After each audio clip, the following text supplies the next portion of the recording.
Superman capabilities are more than fiction. Almost. Mild-mannered Yuba City businessman Tony Bevacqua is a real-life Clark Kent. When he steps into his spacesuit, he transforms into Superman. Look, up in the sky, it's a bird. It's a plane. It's Superman. Flying faster than a speeding bullet and spying on the bad guys. What we did was secret. Tony is in an elite group of men who've flown the secret spy plane, the SR-71 Blackbird. It all began nearly 40 years ago at a place called Skunk Works. They got the name out of the comic strip that was very popular back there. Skunk Works is a very small, unique group of people that build one or two type of very unusual airplanes. This time, the Skunk Works design group at Lockheed in Burbank had a mission to design a very unusual plane even they thought was impossible. 21st century technology in 1959. Everything on the airplane had to be invented. President Eisenhower placed an order for a spy plane that couldn't be shot out of the sky. It had to be radar invisible and fly real high, real fast. The Blackbird is made of rare, expensive titanium. Titanium because it's strong and lightweight. So everything is extremely thin, very lightweight, and ahead of its time. The engines, the fuel, oil, instruments, all redesigned. When they went to this airplane, it was a clean sheet of paper. It was, what can we do? What can we think we can do? Of course, the jet's crew also had to survive at Mach 3. It was very secret in those days, too, and so you couldn't talk about it except among yourselves. In the SR's early years, no one except Tom Bowen and a few others were allowed past the gates surrounding this building at Beale Air Force Base. Bowen's mission? To keep the crew's blood from boiling while flying 3 times the speed of sound. Yeah, it was exciting, it was scary and different, too. It had to be right, it has to be right. Remember, these spacesuits and jets were designed nearly 40 years ago. Back when the rest of us were watching Leave It to Beaver. With power brakes, you only have to give the slightest touch.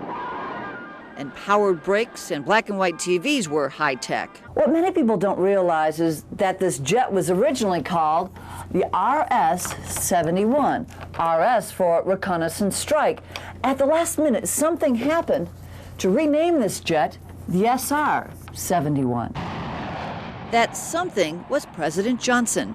He simply got the name wrong at the big press unveiling. Well, nobody was going to tell the president that he was wrong, so they just inverted the 2 letters, and it's been that way ever since. Whatever the name, this Blackbird was designed with slide rules, no computers like today. It's nice to be able to fly anywhere you want with impunity. In 1968, 2 missiles tried to blow Tony out of the sky over Hanoi.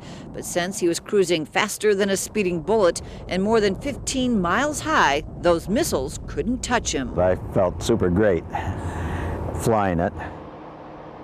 Beale Air Force Base north of Sacramento was the home of the Blackbird. When the SR-71 first came here, it was quite a secret, and only a few people knew about it.